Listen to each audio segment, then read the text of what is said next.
Picture a dusty roadside in rural Montana, miles from anywhere. A woman in designer clothes stands beside a smoking engine, her phone useless in her trembling hands. She's running from something or someone. And the only person who stops to help is a man who doesn't recognize the face that's been on every business magazine cover for the past 5 years. Sometimes the people we're running from are the very ones trying to save us. And sometimes, the middle of nowhere is exactly where you need to be found. If stories about unexpected connections and finding yourself when you're completely lost speak to you, I'd love for you to subscribe. It really helps keep these stories alive. And hey, drop a comment below. Where in the world are you listening from right now? The September sun was merciless on Highway 89, that long stretch of Montana asphalt connecting small towns most people have never heard of. Catherine Westfield stood beside her rented sedan, watching steam pour from under the hood. Her linen blazer, which had cost more than most people's monthly rent, was soaked through with sweat. Her Italian leather shoes were covered in red dust. She'd been driving for 6 hours straight, no destination except away. Away from Seattle. Away from the board meeting where Richard Ashford had smiled and suggested so gently that perhaps Catherine needed rest. Medical evaluation. Time away from the stress of running a multi-billion-dollar company. The other board members had nodded along, and Catherine had seen her future crystallizing.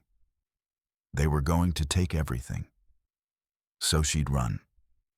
Now her phone showed no signal. The car was dead, and the only thing moving on this highway was a hawk circling overhead. Catherine tried the ignition again. The engine made a dying sound and gave up. She pressed her forehead against the steering wheel and fought the urge to scream. A vehicle approached from behind, the rumble of an older engine cutting through the silence.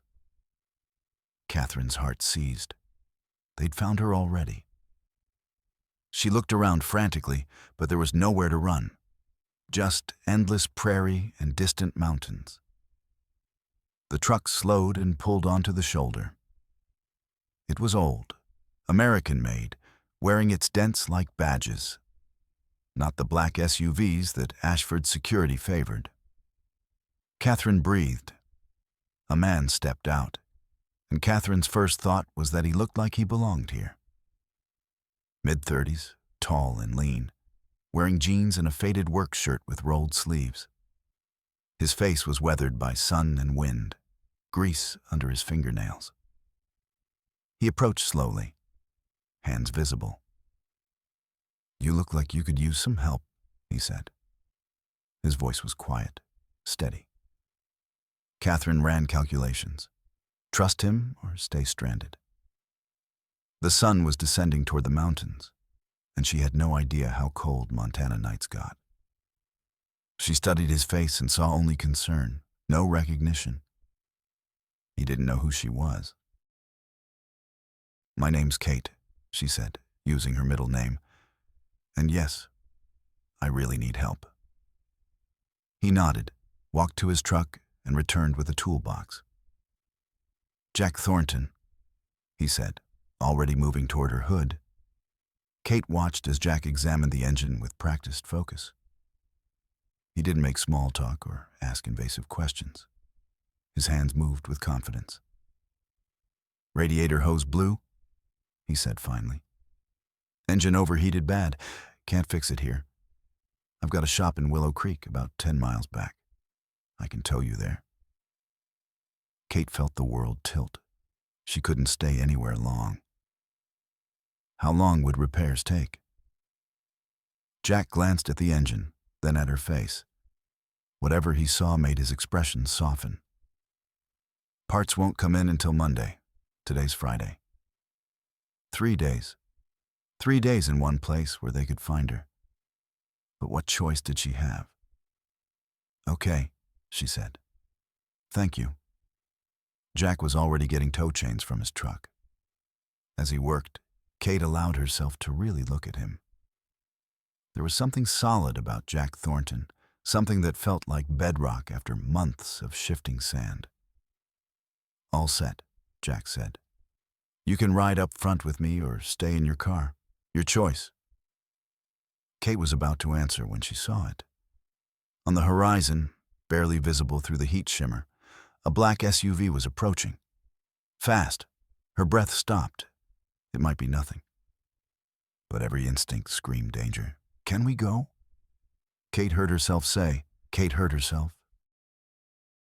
"Now?" Jack followed her gaze to the approaching vehicle, then looked back at her. Something in his expression shifted. "Get in the truck," he said quietly. Kate grabbed her bag and climbed into Jack's pickup. The interior smelled like motor oil and coffee. Jack pulled onto the highway smoothly, the rental trailing behind. In the side mirror, Kate watched the black SUV slow as it passed her abandoned spot. She couldn't see through the tinted windows. Her hands shook in her lap. Jack didn't ask questions. He just drove, and Kate found herself grateful for this stranger's quiet acceptance. Willow Creek appeared like a mirage, buildings that probably looked the same 50 years ago. Jack's auto repair sat between a diner with faded awnings and a hardware store, the kind of town where everyone knew everyone. As Jack maneuvered into the lot, a woman emerged from the diner, 60s, wearing an apron and intense curiosity. "Jack Thornton, who do you have there?" she called, crossing the street. "Just a customer, Dolores," Jack replied. "Car trouble." Dolores reached the truck as Kate opened her door. The woman's eyes swept over Kate's expensive clothes, her designer bag. "New face in town," Dolores announced. "You visiting family, honey?" "No, just passing through," Kate managed. Jack intervened smoothly. "Dolores, I've got to get this car into the bay. You know how it is." Dolores nodded, gave Kate another curious look, and headed back. But Kate could feel the attention like a spotlight.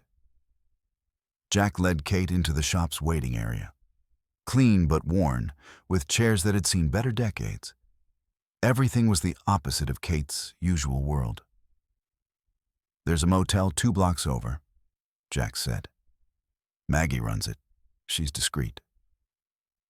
Kate felt something ease. "Thank you, Jack. Really." Their eyes met, and for a moment, something passed between them. Recognition of something deeper.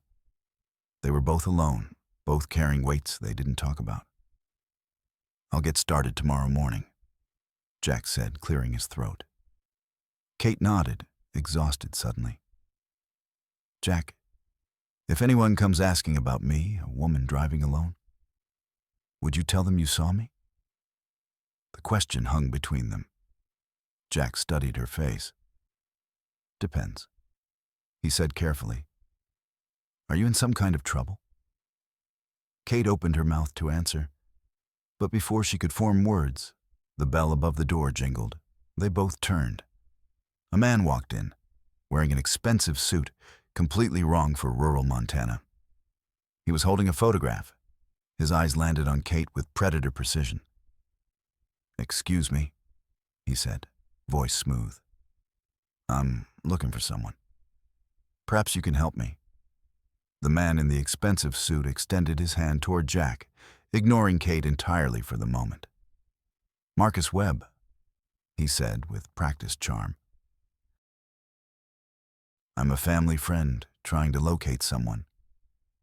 He pulled out a photograph, a professional headshot that was unmistakably Kate, though her hair was different.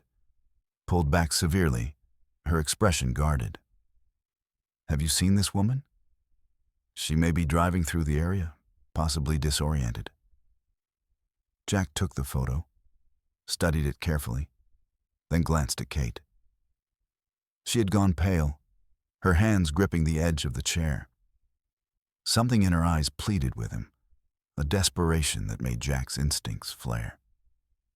He'd learned young to recognize when someone was being hunted. He looked back at Marcus, Then at the photo again.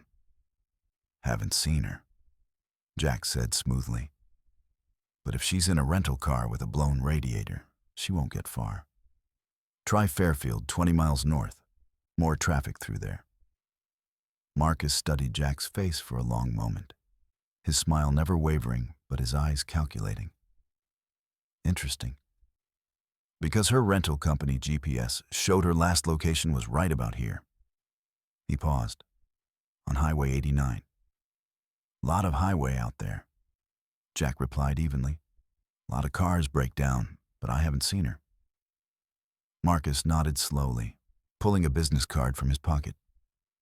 Well, if you do see her, there's a reward. Substantial. Her family is very worried. He set the card on the counter between them. Very worried indeed.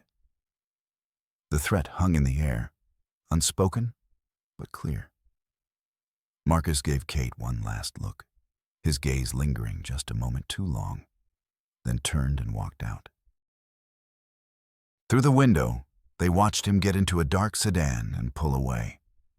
Silence filled the shop like floodwater. Kate's hands were shaking visibly now. Thank you, she whispered. You didn't have to do that. No, I didn't, Jack said, his voice harder now. He locked the front door and flipped the closed sign. So, maybe you want to tell me who you really are and why men in $1,000 suits are hunting you. Kate looked at him, tears threatening. If I tell you, you'll either turn me in for the money or you'll think I'm crazy. Jack crossed his arms. Try me. Kate took a shaking breath. My real name is Catherine Westfield. I'm the CEO of Westfield Technologies, worth about $4 billion last time I checked. She laughed bitterly. I'm running from my own board of directors and my business partner, Richard Ashford. He's trying to force me out of my own company, have me committed to a psychiatric facility. Claims I'm having a breakdown. Her voice cracked. Maybe I am. I don't even know anymore. Jack stared at her, processing. It sounded insane. But he'd seen the fear in her eyes, the expensive clothes, the desperate flight. And he'd learned that sometimes the craziest stories were true. All right, he said finally. You can stay at my place, the ranch. It's outside town, off the main road. No one will think to look there. Kate's eyes widened. Why would you help me? Jack shrugged, uncomfortable with vulnerability. Because I know what it's like when the whole world's against you. He grabbed his keys. Come on, we go out the back. As they headed for the rear exit, Jack's phone buzzed. A text from Dolores lit up the screen, and Kate saw it over his shoulder. Who's the woman? The whole town's asking. Marcus Webb is at my diner right now, showing everyone her picture. Jack cursed softly. We need to move, now. They took Jack's personal truck, an even older model than the one he used for work, and drove out of town on back roads. Kate watched the landscape change, opening up into rolling prairie with the mountains purple in the distance. After 20 minutes, they turned onto a dirt road, marked only by a weathered mailbox. Jack's ranch appeared gradually, a small house with a metal roof, a barn that had seen better years, and corrals where a few horses stood watching their arrival. It was modest, almost austere, but there was something peaceful about it that made Kate's chest ache. Inside, the house was clean, but clearly belonged to a man living alone. Functional furniture, dishes in the sink, a dog-eared book on the coffee table. Jack showed her the guest room, apologizing for the dust. I don't get many visitors, he said. They ended up in the kitchen as evening settled outside. Jack made coffee, and they sat across from each other at a worn wooden table. For the first time in months, Kate felt safe enough to let her guard down slightly. So how does a billionaire end up running? Jack asked, not unkindly. Kate wrapped her hands around the mug. Ashford was my mentor. I trusted him completely. He helped me build the company, and I made him partner. Then 6 months ago, things started changing. He began pushing me out of decisions, talking to the board behind my back. When I confronted him, he said I was paranoid, stressed, not thinking clearly. She paused. Then he suggested I take medical leave, for my own good. Let me guess, Jack said. The board agreed. Unanimously. Kate's voice was hollow. He has something on me, documents or photos. I don't even know what's real anymore. He said if I didn't go quietly, if I fought him, he'd destroy me completely. So I ran. I needed time to think clearly, away from his influence. Jack studied her across the table. And that's when they sent Marcus. Ashford doesn't let go of things he considers his. Kate met his eyes. I'm sorry I brought this to your door, Jack. You seem like a good person who doesn't deserve this mess. Jack was quiet for a moment. Then he told her about Rebecca, his fiancée, who'd left him for a businessman from Billings 3 years ago. Said small-town life wasn't enough, that Jack wasn't ambitious enough. It had broken something in him, made him careful about trusting. Guess we're both running from something, he said. Kate found herself almost smiling. Yours just doesn't come with private investigators. Yet, Jack replied, and she laughed, a real laugh that surprised them both. The moment stretched between them, something warm and unexpected. Then Jack's expression changed. Kate, if Ashford finds you, what happens? Kate's smile faded. He has me declared incompetent, takes everything I've built, my company, my life's work. She paused. And there's something else. He claims he has evidence that would destroy me. Photos, documents. I don't even know what's real anymore. That's why I ran. I needed time to think clearly. Outside, headlights swept across the window, cutting through the darkness. They both froze. A vehicle was coming up the long driveway, moving slowly, deliberately. Jack stood, motioning for Kate to stay back. He moved to the window and looked out, his body tense. It's a sheriff's car, he said quietly. Kate felt her stomach drop. They found me.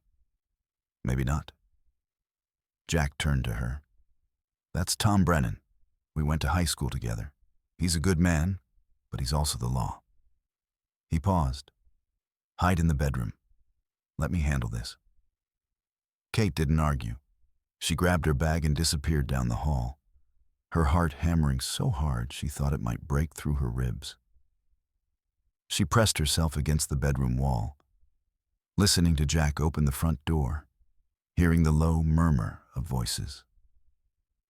And then, clearly, she heard Sheriff Brennan say, Jack, I need you to level with me. Is Catherine Westfield here? Jack stood in the doorway, blocking Tom's view of the interior. Why would Catherine Westfield be at my ranch, Tom? Sheriff Brennan looked tired, older than his 50 years. Because Marcus Webb has been all over town with her picture, and half of Willow Creek saw you leave with a woman matching her description. He paused. And because your truck was spotted heading out here. Jack said nothing, just waited. It was an old trick, letting silence do the heavy lifting. Tom sighed and stepped closer, lowering his voice. Jack, I need you to trust me here. If she is here, she's in more danger than she knows. Marcus Webb isn't just a private investigator. He works for Ashford Industries, and there are rumors about his methods. Questionable methods. He glanced past Jack into the house.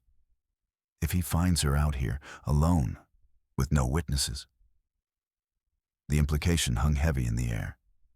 From the bedroom, Kate had heard everything. Her hands pressed against the wall, every instinct screaming at her to run, but there was nowhere left to go. She thought of Ashford's smile, of Marcus Webb's predator eyes, of the board members who'd abandoned her. If she hid now, she'd spend the rest of her life hiding. She stepped into the hallway. "Sheriff," she said quietly, "I'm here." Tom turned, his expression carefully neutral.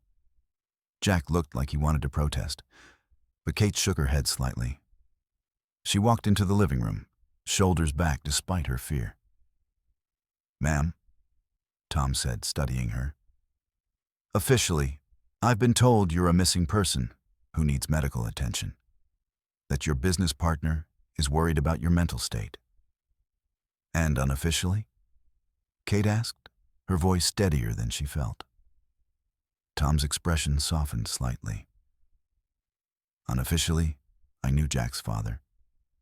Frank Thornton taught me that sometimes the law and justice aren't the same thing." He pulled a card from his pocket. "There's a lawyer in Helena, Patricia Donovan.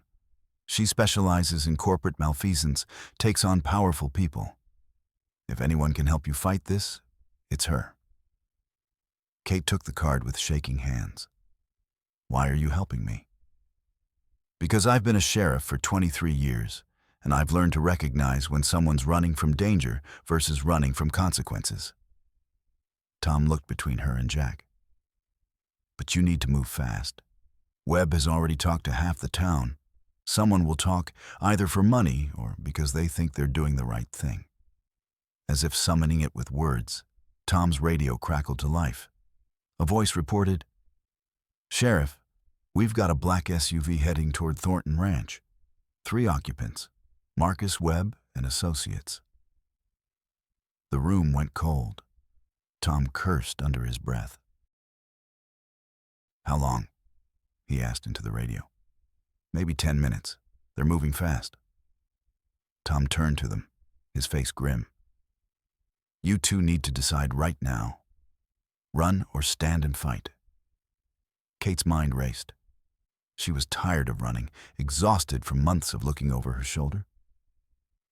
"I need to get to Helena, to this lawyer. But I need evidence first. Files from my company server, communications that prove what Ashford's doing." Jack was already thinking. "Can you access that remotely?" "With the right equipment and internet connection, but it would take time, maybe an hour."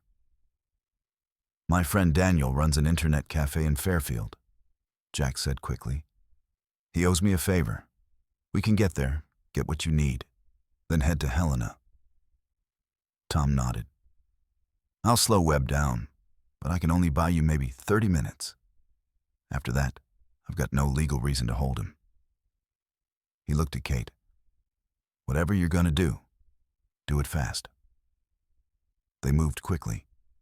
Kate grabbed her bag while Jack got his keys. Tom was already on his radio, calling in a traffic stop for a broken taillight, anything to create delay. As they rushed to Jack's truck, Kate grabbed his arm. "Jack, if you help me with this, you're putting everything at risk. Your shop, your life here. These are powerful people." Jack looked at her, and something in his eyes had changed, hardened with determination. "Then I guess we better not lose." They sped away from the ranch, Jack taking back roads he'd known since childhood.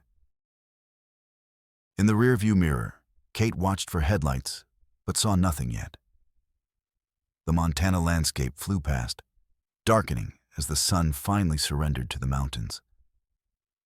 "Why are you doing this?" Kate asked into the silence. "Really?" Jack kept his eyes on the road. "Rebecca, my ex, she left because she said I never took risks, never reached for anything bigger. Maybe she was right. Maybe I've been playing it safe for too long. This is more than taking a risk, Jack. This is painting a target on your back." "Yeah, well," Jack glanced at her. "Maybe some things are worth the target." Something passed between them in that moment, an understanding that went beyond words. Kate felt it in her chest, warm and terrifying. They were 5 miles from Fairfield when Jack saw it in his mirror. Headlights, coming fast, closing the distance with aggressive intent. "We've got company," he said quietly. Kate turned to look. The black SUV was gaining on them, and there was no mistaking the purpose in how it moved. They weren't trying to follow. They were trying to catch. Jack pressed the accelerator harder, but his old truck was no match for the SUV's engine. The gap closed steadily. "Jack, stop," Kate said suddenly. "I'll go with them. You don't deserve this." "Not happening," Jack said through gritted teeth. The SUV was right behind them now, close enough that Kate could see 3 figures inside. Then it pulled alongside, trying to force them off the road. Jack swerved, maintained control, but they were running out of road. Ahead, Kate saw it. An old bridge, partially collapsed, a dead end. Jack slammed the brakes, and they skidded to a stop at the bridge's edge. The SUV pulled up behind them, blocking any retreat. They were trapped. Marcus Webb and 2 large men stepped out. Marcus approached slowly, hands visible, that professional smile back in place. "Mr. Thornton, Miss Westfield," he said calmly. "Nobody needs to get hurt here. Catherine, Mr. Ashford just wants to help you. You've been under a lot of stress, making decisions that aren't in your best interest." Kate opened her door, about to surrender, when Jack's phone buzzed. He looked at the screen, and his face went white. It was from Sheriff Tom, an attachment. Jack opened it and showed Kate. It was a police report from 5 years ago. Richard Ashford, investigated for the suspicious death of his first business partner in Portland. The case had been buried with money and influence, but the report remained. Kate felt something shift inside her, fear transforming into fury. She stepped out of the truck and faced Marcus directly. "Tell Ashford I know about Portland," she said, her voice like steel. "I know about the partner he killed. And if he comes near me or tries to have me committed, every news outlet in the country gets the evidence." Marcus's confident expression cracked for just a moment. Then he smiled coldly. "You're bluffing. You have no evidence." Kate's heart sank. He was right. The report on Jack's phone wasn't enough.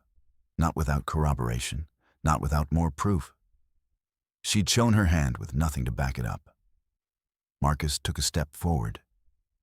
"Now, Ms. Westfield, we can do this the easy way, or we can do this the other way. But you're coming with me tonight." Just as Marcus moved toward Kate, headlights cut through the darkness.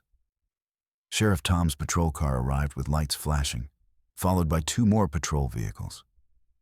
Tom stepped out with an authority that made even Marcus pause. "Marcus Webb," Tom called out. "I've got some questions about your employer's business practices, and I'm going to need you and your associates to come with me." Marcus's face twisted with barely concealed anger. "Sheriff, I'm operating within my legal rights. Ms. Westfield is a missing person whose family has requested help locating her." "Funny thing about that," Tom said, walking closer. "That police report you just saw? It wasn't the only copy. And Miss Westfield's assistant, a woman named Jennifer Chen, just filed a formal complaint with the FBI 30 minutes ago. Includes recorded conversations where Richard Ashford discusses forcing Ms. Westfield out of her own company."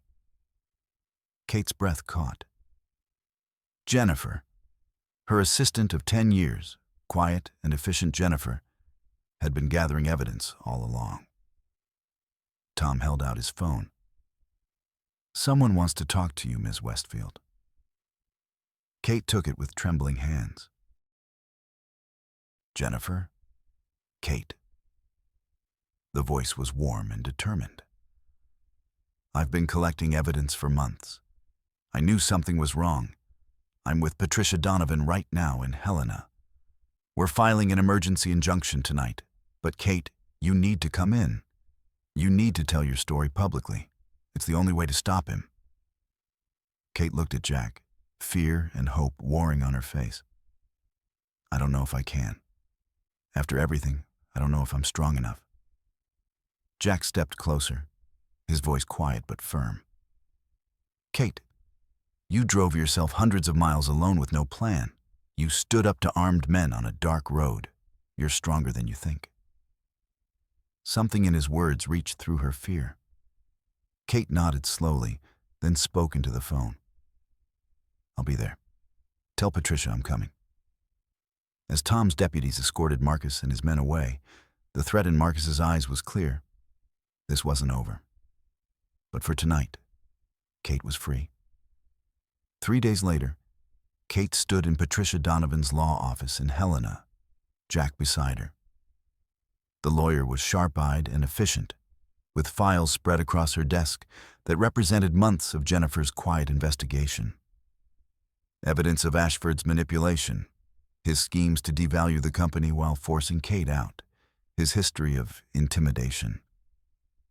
This is solid, Patricia said. We file today. Emergency injunction to block any board actions, plus a full investigation into Ashford's conduct. That afternoon, Kate gave testimony in a courthouse, her voice growing stronger with each word. She talked about the pressure, the isolation, the gaslighting that made her doubt her own sanity. But she also talked about finding clarity in the most unexpected place, about a stranger's kindness reminding her who she really was. The judge granted the injunction. Ashford's takeover was blocked, pending full investigation. Outside the courthouse, reporters swarmed. Kate gave a brief statement, thanking those who'd stood by her. She mentioned Jack by name, calling him a man who helped me when he had every reason not to.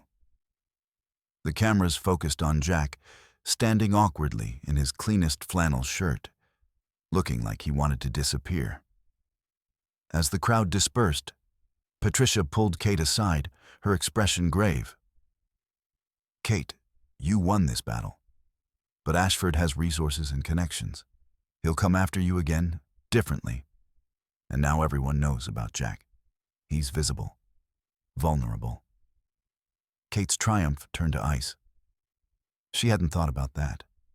She turned to look for Jack, but he was already walking away, toward his truck, alone.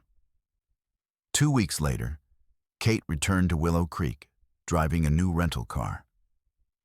The town was different now.